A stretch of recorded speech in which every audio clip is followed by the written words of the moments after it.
Welcome once again, everyone, to Expat Hoops. This is episode 90, and today we welcome George Mason alum, class of 2017, Jalen Jenkins. His pro career started in Iceland, and since then he has had stops in Sweden, Bulgaria, Belgium, and Portugal, where he joins us from now. Before we get to the interview, I want to give you another reminder that we have our own home, expathoops.com, where you can find all of our past and future content and links to all of our social media and our Patreon. And now we're happy to welcome Jenkins to the pod. Welcome, Jalen. Thank you. Thank you for having me. You were recruited to George Mason by Paul Hewitt, redshirted when you arrived, then played for him for 2 seasons, started on the better side of a majority under Coach Hewitt in those 2 seasons. Then there was a coaching change. Dave Paulson comes in, and you wound up only starting 4 of the 31 games as a junior. Your minutes remained largely the same, though. And then as your senior year went through, you started games. If you could kind of take us through a little bit what that coaching change was like, not only in terms of the uncertainty of it, but also in terms of the usage of it, basically. What was the sort of strategic decision behind that, if there was one?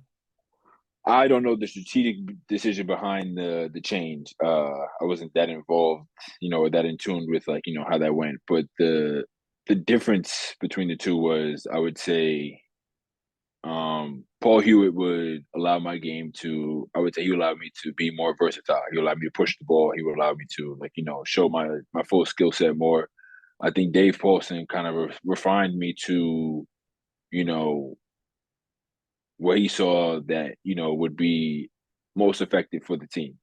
And I think that's kind of like where we clashed. I think in the beginning, um, because I would you know do things that I would do during the Hewitt era when he first got there, and he sometimes it would be successful, sometimes it wouldn't, but it's also because you have a totally different team. You know what I mean? So once he got there, we got Otis Livingston, we had DeAndre Abram, we had Jair Greer, we had Cam Morrell. So with that being said, it's a different style of play, and it's a different style of coaching as well. So it's like he would he had to we had to find a common ground in which I could be not only effective for the team but also for myself. And I think that's why. And then also we had Siobhan Thompson. You know what I mean? So 7 footer. You play the 7 footer. You play the center first. You make sure that that's your guy. And so coming off the bench, it made sense. And like I obviously towards the end of the year, I started to play better. We had some team meetings. I mean, some player coaches meetings to find common ground to where we both can be successful, because I love being on a team you know, that competes. And, we were still trying to find the rhythm in the first year. And then after that, senior year, we always have the end of the year meetings. We have the beginning of the year meetings. And me and him were on the same page. We understood that we both wanted to be successful. Obviously, this being our last year, and we could actually do something. So the coaching change was an adjustment, obviously, the junior year, because it was just like, you feel like you might be restricted to less, but then you also see that, there's success in certain things that the coach is saying. So you have to find that common ground and, still perform and be professional, even though you're on the amateur level. At some point, you had to decide what the next level was for you. Hmm. What was that like for you going through this process? I know your junior year, you only started about 4 of 31 games. You came on much more as a senior. Hmm. When was that become? When did that become a reality for you that professional basketball was going to be something that you would pursue? Senior year. I mean, obviously, I've always wanted to play professionally, but like senior year is when I kind of started getting contacted by agents. Didn't speak to anybody during the season because I wasn't really worried about it, because I had to focus on the season. I wasn't trying to be distracted by something so far away in the future, and I didn't want anybody telling me anything that was unnecessary, because what I had to focus on was George Mason. Um, but senior year, I started to get messages, and then especially towards the end of the season, they started to reach out to me. Agents started to reach out to me through Facebook, and they were asking me what do I see, you know, myself doing? Do I want to play professionally, or would I like to just become, I guess, a working man, like, you know, an everyday guy. And, you know, I was like, you know, I would like to travel. I would like to play professionally. I would like to see how I can do this and see, like, you know, where it takes me. And that's when it became like a reality. And it became I actually had my first workout while I was at Mason. A coach came and he was from South Korea. And so they put me through a little workout. They, like, you know, had me do drills, had me take shots. And that was the first time I kind of got like a taste of like, okay, there are people who have been watching you play, like, and not just stateside, but like around the world. And that was like my first taste of like, you know, kind of what it meant to, or what it would mean to be a pro. If we could dig in a little bit with that workout from, the coach from South Korea, you said that obviously they'd been watching you. South Korea is one of those leagues that they pay really well. It's pretty small. You know, depending on where you are in your career, it could be seen as a really good destination. The level of play may not necessarily be as good as some of the ones in Europe, but it just depends. So with the one from South Korea, if you could kind of take us through what that was like, because I think that's the first we've heard of a scout coming or somebody coming to see somebody. I know when we've had somebody on before where they played briefly in South Korea that they were invited over a tryout over there. But if you could kind of take us through like what that workout was like, given that that's a So, kind of a unique league. yeah, so it was actually the assistant coach at the time, Dwayne Simpkins. He was, I mean, great guy. He's at American now. So he had contacted me. He was like, you know, he gave me the information. He was like, you know, I know this guy. And he has a team, or he's an assistant in South Korea. They pay extremely well. Would you be interested in, like, you know, working out so they can see, like, you know, what it is, like, you know, they want to see like firsthand, like how you shoot the ball, how you move without the ball, like how you finish around the rim, and if you can be a player in that league. And it was kind of random. Like, I think he had told me maybe 3 days before, like, the actual workout. So I was like, shit, why not? This is the first step. Like, I'm still on campus, but, like, you know, if these people are like, I don't know if he had come to see me or if he was in town. Either way, they were interested. He told me, and, like, you know, just going through the workout and, like, you know, having them basically put you through what they want to see is just like, okay, this is their form of scouting. This is their for like this is how they, you know, select the talent. And for me, it was also like just the first step at being a pro. Because obviously after the college season, you know, athletes, you can either, you know, just chill and relax and, you know, wait till things go, or you can, like, you know, keep in shape and, you know, try to just be as well prepared for the next stage as possible. And so that's kind of just how that happened. And once he told me, I was like, I'm all for it. Like, let's do it. And wound up not going, because one of my agents said, like, you know, it's not a good league, you know, playing wise. Like, yes, you get money, but then, like, you would have to start basically as a rookie back in Europe, because nobody really, like, you know, they're not gonna take that film and compare it to, like, as if they would take your first film of Europe. And so that's kind of how that happened. So your first job ended up being in Iceland. We've had some people on Mm. the pod, both men and women, that have played in Iceland before. Take us through the process of getting that job in Iceland and what it was like in your first professional experience. So my agent actually got me the job. He got it for me like a little late. Um, and I got there around, I want to say, like, maybe end of September. Um, and, you know, you kind of just, at a certain point, you have to sit back, especially as a rookie. I feel like you have to sit back and let your agent or whoever you, like, you know, you're letting help you do their job for you, because you don't have any film to market, like, you know, besides your college film. So you're not playing on the European level, like, you know what I mean? So although the rules of college in Europe are similar, the reads are a lot faster in Europe. The way they move the ball, the pace is a lot faster. So basically, coming in, you kind of just have to let your agent do his job. So he did his job, got me the job in Iceland, and I wanted to get out there. I want to say like September 23rd, I feel like. And yeah, that's just kind of how I got there. And then the first year was just like it was just very it was different, but it wasn't too different. I get there, my coach speaks English, my teammates speak English. And they've been through this before. And then I was on the team with Christopher Acox, who went to Furman University. So he had like, you know what I mean? So basically he'd been stateside. He knows how to like he can speak to me fluently. He helped me like, basically get adjusted and acclimated to the culture. So I was kind of like very fortunate in my first year to, make it to Iceland and be on the team that I was on. I think the hardest adjustment was the weather. The weather out there is it's very different It's because in the unpredictable. wintertime, Yeah. right, and then especially in the wintertime, they don't get a lot of sun. Like maybe Mm-hmm. they get like four hours of the sun. So, with that, I was out there like, they had to give me like vitamin D pills for like, to help my body. And once you go to the store, you see that like some of the milk and stuff has that extra within the milk, like you know what I mean, like vitamin D plus and all that stuff, so that like you can get the vitamins that you need that you're lacking because of the climate.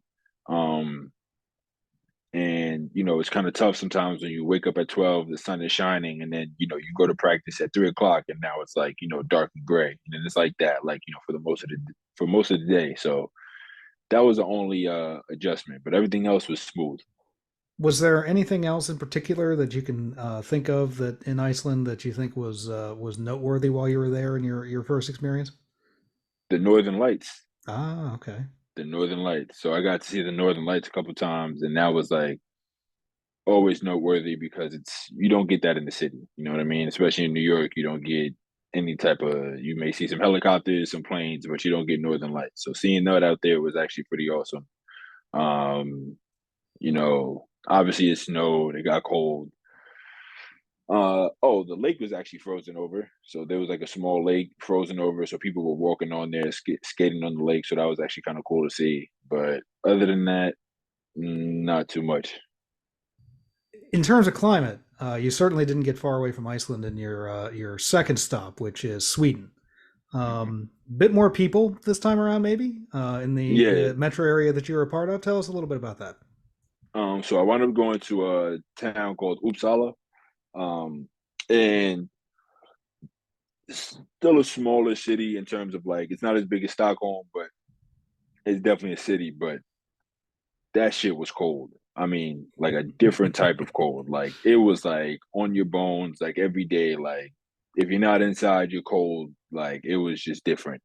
But it was also cool because they actually have some pretty good cuisine out there, which is like not something that I was expecting, and like trying the different types of foods and meeting different people was also fun. And then once again, I had another American teammate. His name was Tim J Singleton.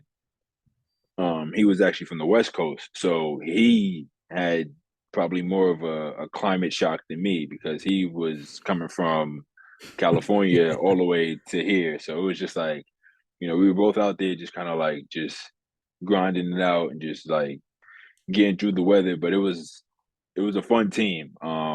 We played well together. The guys had, we went out together. Like, so that was my first time, I want to say, like, and we did the same thing in Iceland, but in Iceland, I think I was more so kind of like just still to myself because I didn't really understand, like, kind of how to really branch out. And once I got to Sweden, I kind of like figured out a little bit. Like one of my first days there, they were like, we're gonna come over, we're gonna like, meet you, we're gonna have some drinks, and we're gonna go out and like, have some fun and like, get to know the guys, know the team. And that was like the first time like I kind of had, the team kind of come to me and like acclimate me and be like, this is what we're like, this is how we live, like this is what we do. And then I think that was probably like one of the most fun times I had in Europe because like I had teammates that, you know, basically forced me out of my comfort zone and showed me like, it's okay to like, reach out and say like, what's up? Like you trying to do something, you trying to relax and things like that. So that was probably like what allowed me to be the most comfortable, like, moving forward in my career. How was the basketball in the Swedish league compared to the Icelandic league that you were a part of? Swedish basketball was better. It Mhm. was better. Top to bottom, like, it was a more balanced league. And it's not like, so obviously I was on Uppsala. We were kind of like middle of the pack team. We were trying to qualify for playoffs, but we had to win like a certain amount of games. We fell short, I think, like two wins. But yeah, the Swedish league is actually, it might be actually a little underrated. Mm. And there's a lot of hoopers that, like, from mid majors that pass through there before they move on to, like, higher divisions and higher levels. Your next season is going to be in Bulgaria. And given our conversation off the pod and what you just mentioned with climate shock, this is going to be a spot where you actually have culture shock. Hmm. Take us through what that first season was like as you're playing in Bulgaria. So as I'm playing in Bulgaria, it's the first time where, like, you know, they don't really look like people from Iceland or Sweden. Like, you know what I mean? Like, they just look different, they walk different, they talk different, different style of, like, living and everything. And so for me, it was also the dialect just sounds different. Like, it sounds completely different from Iceland and Sweden, which kind of have small similarities. But it's yeah, like, I just, every time I think about it, it's just like I was kind of like just lost. Like, you know what I mean? Like, the first, I want to say 2 months, I was lost. Like, even we went out, I had a teammate who had re-signed there, DJ. And so he, like, took us out and to the nearest city, which was Sofia, which is, on that windy mountain I spoke about before, we started recording. And it was just like, he took us out, but even when he took us out, it was like, it was just different. Like, you know what I mean? Like, just the way, like, everything just kind of looked different. Like, obviously you can tell you're in the city, but just the atmosphere, the way it's structured, everything was different. Um, and it was just kind of hard to adjust the first couple months because you don't really know what's going on. You know what I mean? And you have to kind of get adjusted fast. You have to get adjusted quick because not only do you have domestic competition, but we were doing FIBA Europe Cup at the time. So we had to basically, learn the plays fast, compete fast. We had to play for the Super Cup, and we had to do like all these other things, and it just happened like right off the bat, boom, boom, boom. And for me, I was coming off the bench at that time, especially in the beginning of the season because they had a vet at the center spot, and to start off the season, I was just kind of like a little slim, like, playing behind this guy, but you realize that, like, you can find your minutes here and there. So I, like, once I started to find my minutes and I found, like, how to be useful, then after I found out how to be useful, I found out I could, like, dominate. And then so I think like towards maybe middle of October, like end of September, I started starting. So it was a good way for me to, like, just kind of just start to, figure it out on my own, in ways that, like, I didn't have to before because, being the only American in Iceland, they'll start you and they'll let you go through your mistakes. Being, one of two Americans in Sweden, they'll let you play through your mistakes and you can, like, find that rhythm like that. Coming off the bench, like, you know what I mean, having a shorter leash, you have to be more efficient. You have to be smarter. You have to be, a step ahead. And then once you figure that out, then you start to, thrive and, score more points, get more rebounds, get more assists. And then your coach starts to trust you more based off of those things. So I think that's when I learned how to, like, just because you're not starting doesn't mean you can't be effective and then, get the starting job after a certain amount of time. So that was actually one of the things that before the pod we were talking about how this was one of the culture shock and the story that you allude to off the pod. Take us through that where you get off the plane in Bulgaria and you meet up with your basically the handler, I guess, probably for your team, and take us through that. Give us an idea exactly how Because like you said, in the first season, you go from 2 urban environments to this one's a little different. Right. So like stepping off the plane, it's like you step off in the city. Like they have like you're basically in the city of the airport's in Sofia. It's one of the I think it's probably the largest city in Bulgaria. And you're kind of like, okay, this is cool. Like, you know what I mean? You look around, you see a lot of cars, you see a lot of buildings, you see like, traffic. So you're like, okay, I can be in another city. Like I can do this. I can, adjust to this culture. And then, you see the guys, like, all right, are you guys ready? Like, and I'm like, all right, which way are we going? Like left or right? And he says right. And then you look up into the mountains and then you just ask him, like, is that where we're going? And then when he looks at you and smiles and he's like, yeah, you kind of like, all right, this might be tough because I don't know, like, you know what I mean? I've never seen, being from New York City, like the mountains is the country for me. Like, you know what I mean? So like when I think country, I think things are spaced out. I think there's not a lot to do. I think it's like, quiet, small town. Now once you get up there and there's a horse and a buggy and like, the people are smiling at you and like, they smile at you and they only have like, four teeth or sometimes no teeth. And it's like they have cars from like, back when they fought in the war. And it's like you're wondering like what war, and they tell you like from a certain time period that you're just like, shit, like what? Like this is okay. And so that was like complete culture shock. And then having to Google translate everything, like, nothing that you see is like makes sense because their letters are different. You know what I mean? They're it's not even something that you've seen before. So you would have to basically study the whole language to even get some type of like, knowledge on it. So Google Translate was my best friend. And like, luckily I had like, a DJ who had been there before to, show me around and kind of like, guide me through like, the first couple months, and allow me to, just be comfortable and, thrive in that small town as much as possible. And yeah, like just complete culture shock. Like from like having people who like, speak fluent English to like nothing is like it's tough. And then especially like sometimes you can't even communicate with your teammates. Like, you know what I mean? Like you get into the huddle, you might want to say something like quick and fast, but then it's like they don't understand you. So you kind of like look at the assistant and the assistant has to tell them, and then they might have a different suggestion to the assistant and they have to, and then the assistant has to relay the message to you. It's just very tough. But it was like overall it was a fun experience, but it was probably I would say the most challenging.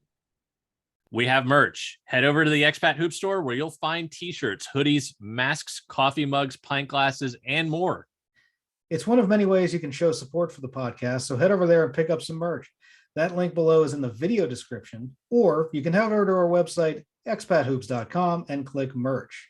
We offer a couple of different Expat Hoops logos, and we have men's, women's, and kids sizes, so you can get something for everyone. So from Bulgaria, you end up in Belgium, which first you were playing in Limburg United. Yeah, you played a full year there. So first, before we get into the remainder of your time in Belgium, what was the transitional experience like to playing and living in Belgium? Transitional period, actually, they wanted me to go halfway through my season or towards the end of my season in Bulgaria, like right before you like obviously there's like a deadline to where you can't sign players anymore. So I gotten so actually it actually goes back to when I had my basically combine, like my overseas combine in Vegas. So while I was out there in Vegas, my coach at the combine, Brian Lynch, was a coach in Belgium, and I believe at the time he was with Charleroi in Belgium, and so he had and while I was playing under him in the combine, like he liked my style of play, like we kind of just understood each other, like I was able to run his plays, run his sets well, and he had told me like if he didn't have already if he had already finished his roster for the team, that he would like to sign me, like basically as a rookie. But like obviously he had his team completed, so I had to find a different team. But he had continued to follow my career. So while I'm in Bulgaria halfway through the season, they're like, let's see if we can get this guy. It doesn't work out. So at the end of the season, I basically kind of had Belgium set up because, they were like, this is the player that we want, and we've been following you. You've been playing well, like you're the player that you want. So it was it was probably the smoothest transition I had in terms of like finding a team, like, for the next season. So going to Belgium, it was just easy because I had known the coach before. I had seen like, what he wanted on the court. And he's actually from Jersey, so he's not too far, from where I grew up. So it was just like a kind of hand in glove fit. And while I'm out there, like, we have a great season. Unfortunately, the season gets cut off because that's the start of the pandemic. So March, our season ends, but I want to say we were in fourth place. Before the season ended, we were in good standings. We were looking to make a great playoff run. And yeah, that was like probably I would say the easiest adjustment I had in terms of like, going to a different country and different team. And also after so your time comes, the pandemic happens, the season gets cut off. But you do play the next part of the season in sort of the post COVID layover period for Antwerp, which was the fellow George Mason grads, Will Thomas and Mike Morrison also went and played for that team as well. How was your experience compared with those two teams that you were with? Antwerp was a lot more demanding because during that season we were playing Europe Cup. I mean, not Europe Cup, Euro Cup. Just one under Euro League, and we had a younger team.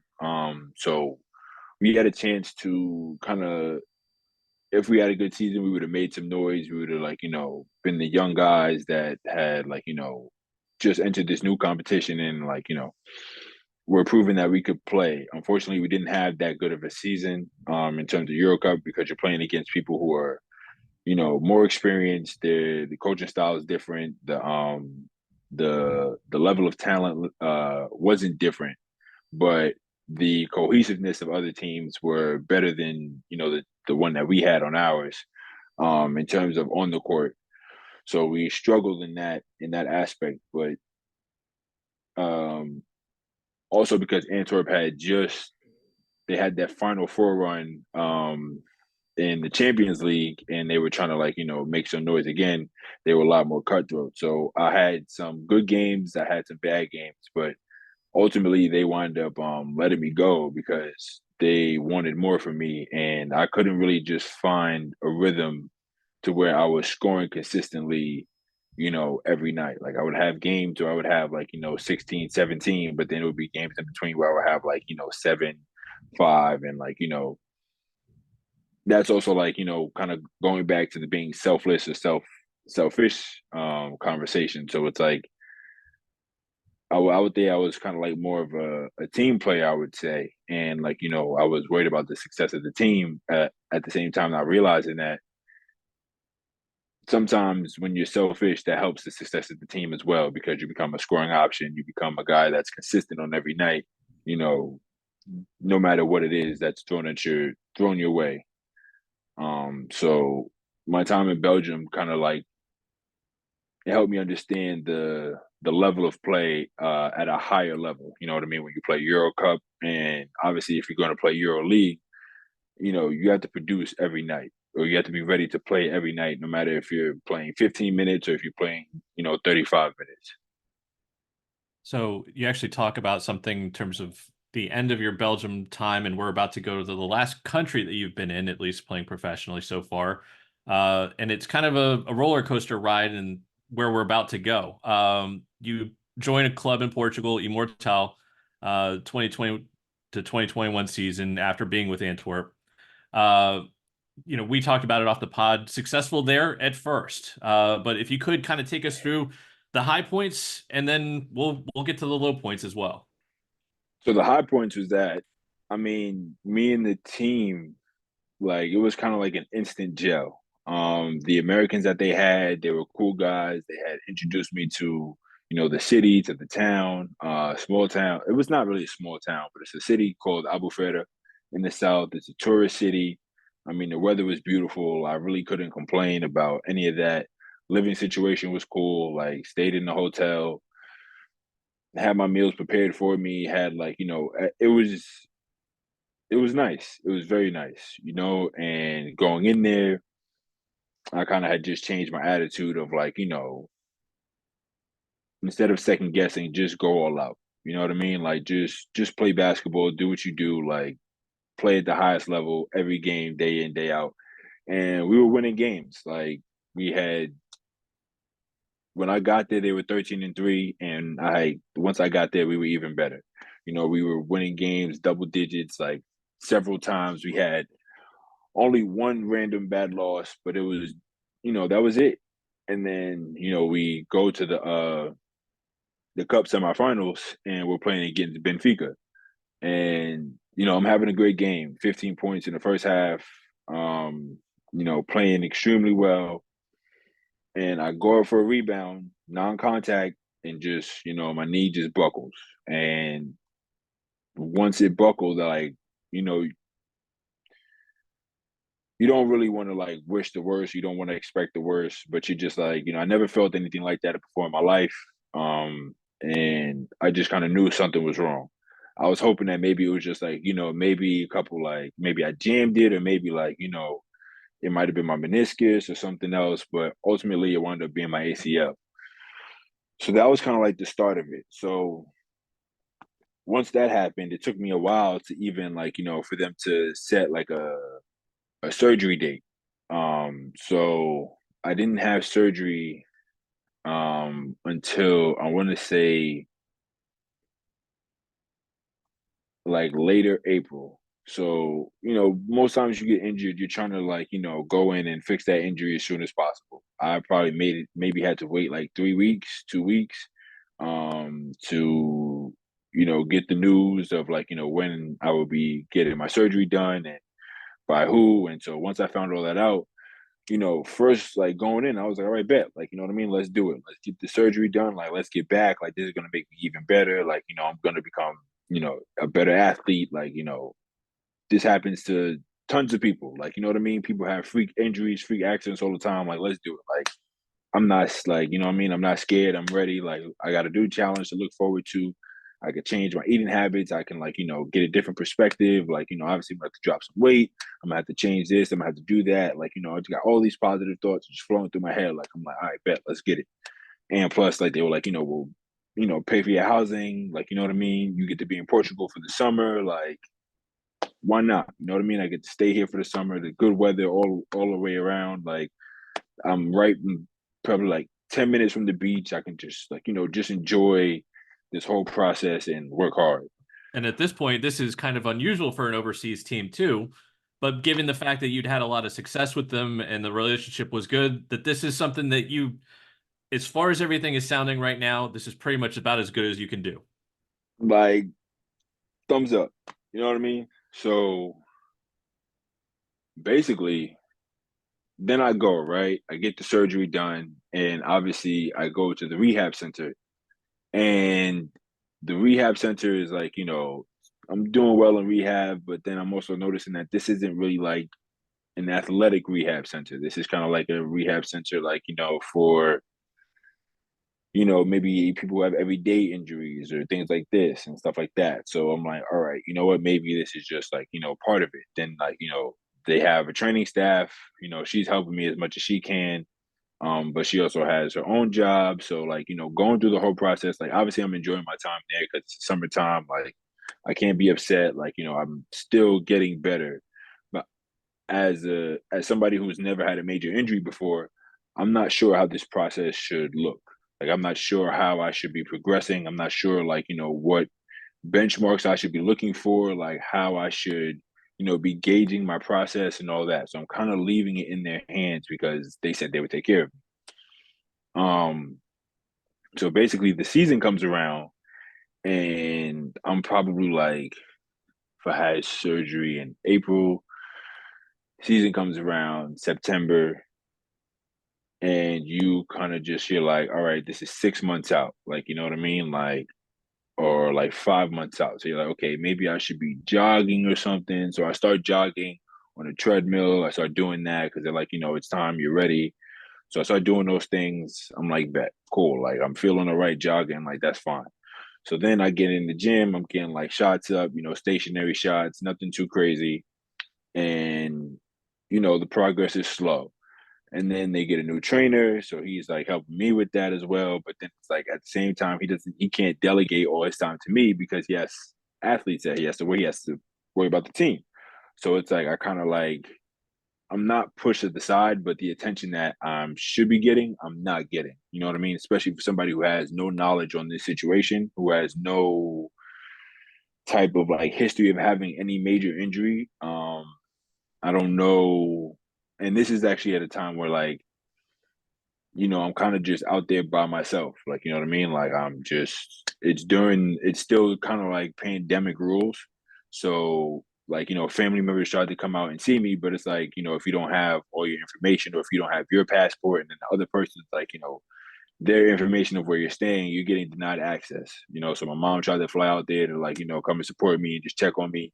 And she couldn't get out there because she didn't have a certain form or something. And so being out there just by myself is like, all right, cool. Like, you kind of just trusting the process, maybe a cliche term, but that's what you're doing. So as the season is going on, like, you know what I mean? It gets to be around like November time and I'm like getting shots up. I'm still like, I'm not moving at full speed. And at this point, I'm like 9 months, 8 months out of surgery.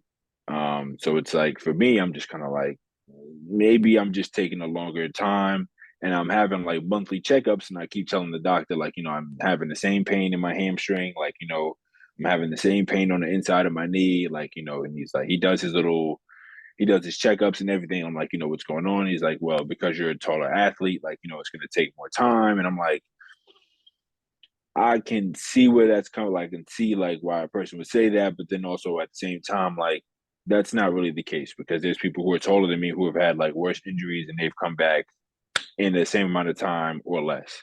And so, like at this point now, I'm getting like a little frustrated because it's like, is it me or is it them? Like, is the surgery okay? Like, I'm starting to have questions because I don't know what's going on. I'm not a doctor. Like, I'm saying I didn't study for that. I have no knowledge of that. Didn't study sports medicine or anything like that. So then finally, I'm moving well, I'm moving better, I'm jogging, like, and so I go into practice and I have a very good practice, my first practice. Obviously, I'm dying because I'm out of shape. I hadn't run up and down in like, months, like, you know what I mean? But I'm out there in practice, I'm making plays happen, I'm talking, I'm moving. So I'm like, oh shit, like, you know what I mean? Maybe I just had to wait. Maybe I'm just like, maybe that's what it was. Maybe it was just like, maybe I was being a little impatient. So I go through that first practice, boom. Go through the second practice, boom. Like, you know what I mean? So it's like, all right, maybe he's going to start playing again. And then January 8th hits, and they're like, hey, you know, and it's crazy because I'll never forget it. Like, you know what I mean? Like the GM and like the president and like, they're standing there in the doorway and they're looking at me and they're watching me run. And I'm kind of like looking at them like, why are they watching me? Is it like a good thing? Is it a bad thing? Like, I just know that they were just watching me the whole time. It's like everything else going on in practice, they're just looking at me. And so they call me over and they're like, hey, how do you feel? I'm like, I'm good. Like, what's up? Like, no, like you said, they're asking, like, your knee's okay, no pain, like, you don't feel weird. I'm like, nah, like, you know what I mean? Like, it's, I mean, maybe because it's like, I just had surgery. Like, surgery's traumatic. Like, you know what I mean? Like, of course, something's going to feel weird until like maybe a year after or something because your body has to get acclimated to going through a traumatic experience and then having that like, trauma be healed through surgery and then through rehab. So once they were asking me those questions, I was just like, why? What's up? And they were kind of just like, oh, just asking. I'm like, okay, that's not true. Like, you know what I mean? At this point, you're not just asking. Like, don't bullshit me. Like, just tell me how it is. Like, tell me what's up. So they wind up sending me to the training room. And I'm like, what's going on? The trainer closes the door. Like, they get all quiet. Like, how do you feel? They ask me the same questions. I'm like, what's going on? What's up? Like, you know what I mean? I never forget it because I just done laundry like in the gym. So I'm in there with my laundry bag. I'm like, bad, I'm about to go fold these clothes. I'm having a good time. Like, I'm back, like I'm playing.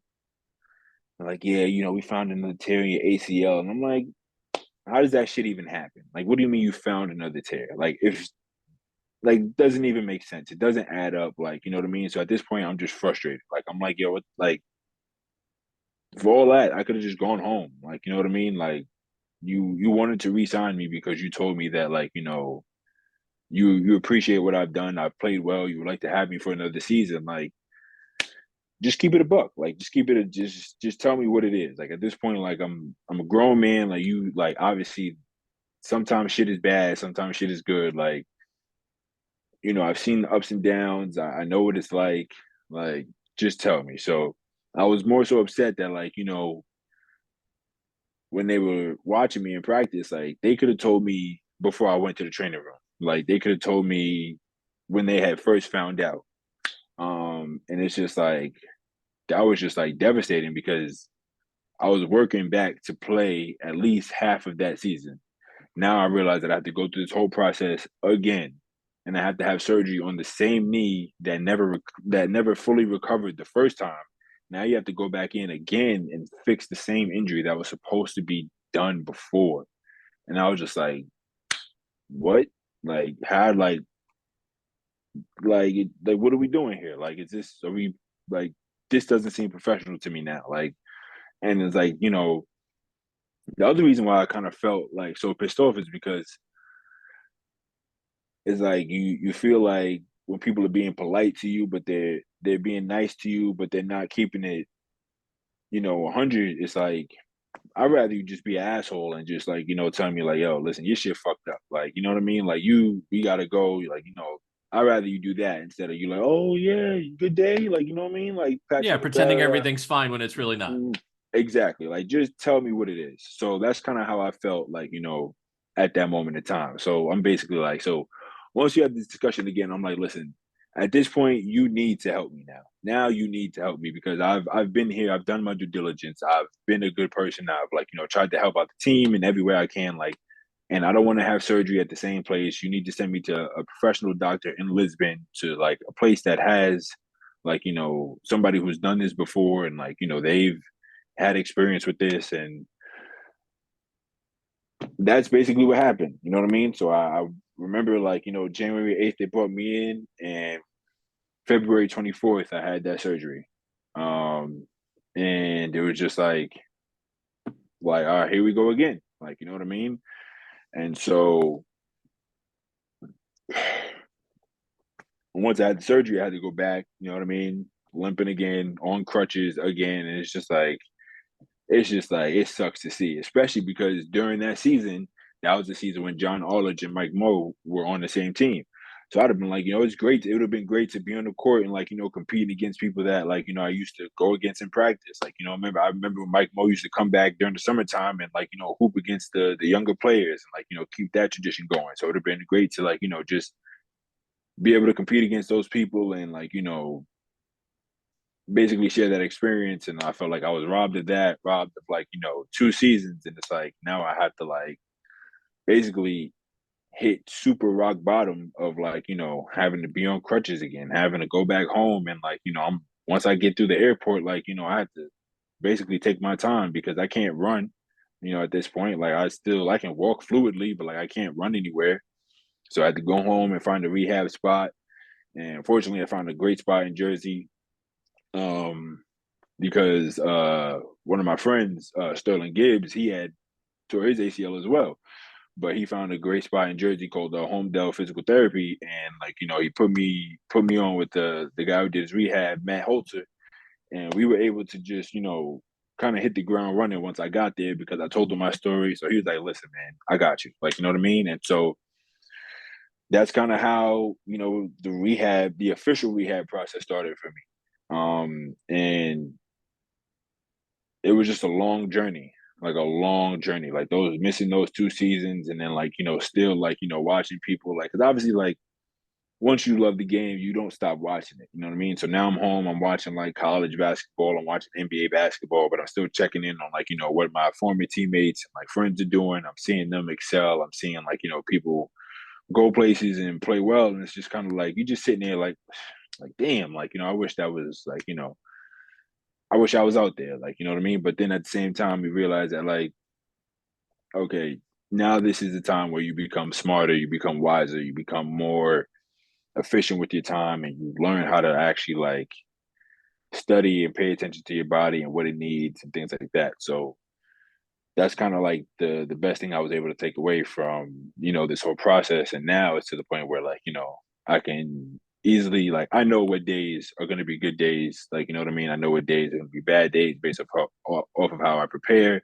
And I've also now started, not now, but I've started not to allow myself to have bad days. Like, you know what I mean? Like, all preparation is done, all the work is being put in. So it's like, I'm happy to be back in Portugal. I'm happy that the team that I'm on, Overends, gave me an opportunity to showcase that, like, I can play again. I can play at a high level. I compete with, the top teams in the league, as well as, like, the lowest teams. And it's just been a process. It's been a journey, and like, I wouldn't change the journey for anything, but it's been one hell of a journey to go through. So you kind of mentioned a little bit there, right towards the very end with Overends. The recap is essentially that you lost 2 seasons, went through quite a bit. Same country, but different club, and with Overends now. Take us through so far, not only how this season has gone, but also in terms of that opportunity that Overends was able to give you that you've been able to take advantage of. So this is and this is kind of like, it's always important to kind of like put yourself out there and make connections and keep those connections alive. So one of my teammates, Mirage, he played with me on Immortal. So we were teammates there, and we had great connection. He was our shooter, he was our sniper, you know what I mean? And I would always find him, and we would always have like great chemistry on the court. And even off the court, like, with him being Portuguese and me being American, like, it was always love. It was a great relationship. So when I was going through my rehab process, he had actually reached out, and he was asking me, like, how are you feeling? Like, what's going on? Like, do you think you can play? So he had asked me in January 2023 how I felt and if I was ready to play again. And I told him, like, honestly, I feel like maybe I could do something on the court, but I wasn't ready to play. I wasn't ready to like, be effective and be on a team and practice every day. So when he asked me in January, I just tell him honestly, like, bro, I'm not ready yet. Like, you know what I mean? Simple and plain, I'm just not there yet. So he was like, okay, bet, keep me posted, let me know. Like, what I'm saying? If you post film, like, that'll help, like, just to let me know how you're doing. Once it came around, like, May, June, I'm making very good progress. I'm running, like, I'm working out again. I'm playing, 3-on-3. I'm playing 1-on-1 with contact. Like, I'm kind of starting to feel like, okay, yes, I can get back on the court. I can do this again. And me and him are in contact. So he's like, like, what's up? Like, tell me how you feel. Tell me all these things. I'm posting things on Instagram, like, my workouts and stuff. And like, people are seeing that I'm moving again. And he's like, listen, like, I'll talk to the people I know, like, because he switched teams from Immortal to Overends. He's like, listen, like, you know what I mean? Like, what's up? Like, I'll talk to my GM. Like, we have a good relationship. And that's kind of like, how I that's how I got this job. You know what I mean? So through him, he told his GM had reached out to my agent. My agent was like, this team from Overends, like, do you know them? I'm like, yeah. So I told him about my relationship with him. And so that's how it happened. And once I get to Overends, like, they know my situation, because a lot of people in Portugal knew the situation. Like, especially when you're in that atmosphere, like, everybody talks. People, like, you know what I mean? Situations are always explained. And, obviously he told them what was going on. So once I got there, our trainer, Eric, he was like, listen, I know what's going on. Like, I can help you, but what's going to help the most is you. Like, you know what I mean? Like, if this is going to work, you're going to have to put the work in. Like, I can give you all the exercises. I want to help you. Like, you know what I mean? The club said that they really wanted me to play for them. And so it's like, bet. Like, you know what I mean? Like, I couldn't really ask for more, especially like missing 2 seasons. I get an opportunity to play again. The trainer understands my situation. The GM does, both assistant coaches, the players. So it's like, you know what I mean? I can't really ask for a better opportunity. And that's kind of how this came about. And so now I'm back, I'm having good games. I'm playing well. Like, obviously I'm trying to get into the mode of, like, just every game consistency, but just being able to be out there and move fluidly and, like, being able to dunk the ball and, explode and just really showcase my talent again is probably like the best part of this. Well, that'll do it for this episode of Expat Hoops with Jalen Jenkins. You can follow us on social media like Instagram, we're at Expat Hoops, and subscribe to our YouTube channel, or you can follow us wherever you get your audio podcasts at places like Spotify.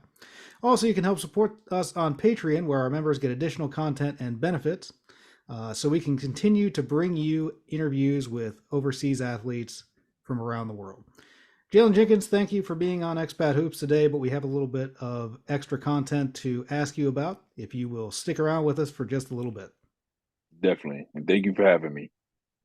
Hello, and thanks for watching. Be sure to give the video a like, and you can watch more videos over here. You can also click subscribe over here so you're notified when we have new content here on Expat Hoops.